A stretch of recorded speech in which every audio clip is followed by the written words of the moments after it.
Buat lo yang sering maraton drakor bergenre horor, pasti udah gak asing sama penampakan hantu cewek pakai baju putih tradisional, rambut panjang nutupin muka, pucet, dan auranya bikin merinding. Di Korea, dia dipanggil Chonyo Gwishin atau hantu perawan. Tapi asal lu tahu, kisah aslinya jauh lebih tragis dan kelam dari yang lu tonton di Netflix. Ini bukan hantu yang dibunuh sama serial killer. Ini adalah hantu yang dibunuh oleh standar sosial masyarakatnya sendiri.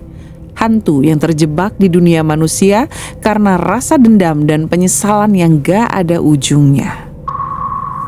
Kita flashback ke zaman dinasti Joseon. Di masa itu, hidup sebagai perempuan itu berat banget. Nilai seorang wanita cuma diukur dari satu hal. Apakah dia bisa menikah dan ngasih anak laki-laki buat keluarga suaminya. Kalau seorang gadis meninggal sebelum sempat nikah, entah karena wabah penyakit, kecelakaan, atau bahkan bunuh diri karena stres, itu dianggap sebagai aib terbesar bagi keluarganya. Arwah gadis ini percaya kalau tugasnya di dunia belum selesai.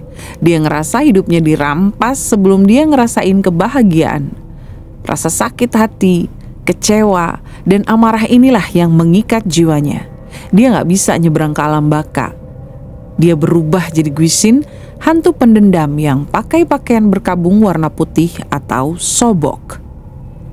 Beda sama hantu barat yang suka banting barang atau nyekik orang, Gwishin ini mainnya psychological terror.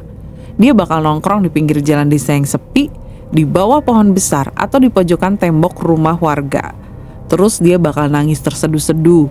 Tangisannya itu pilu banget, menyayat hati. Tapi sekaligus bikin lu kaku ketakutan. Konon, aura negatif yang dibawa Gwishin ini kuat banget.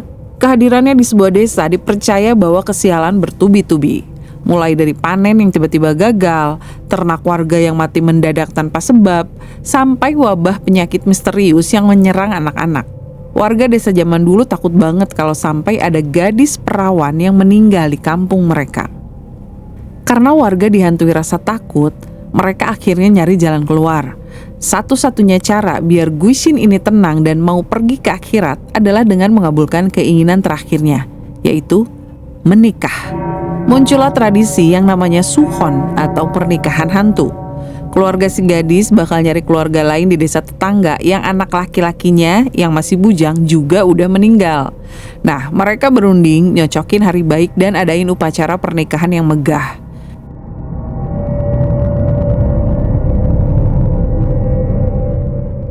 Tapi yang duduk di pelaminan bukan manusia, melainkan dua batu nisan atau patung jerami yang dipakein baju pengantin.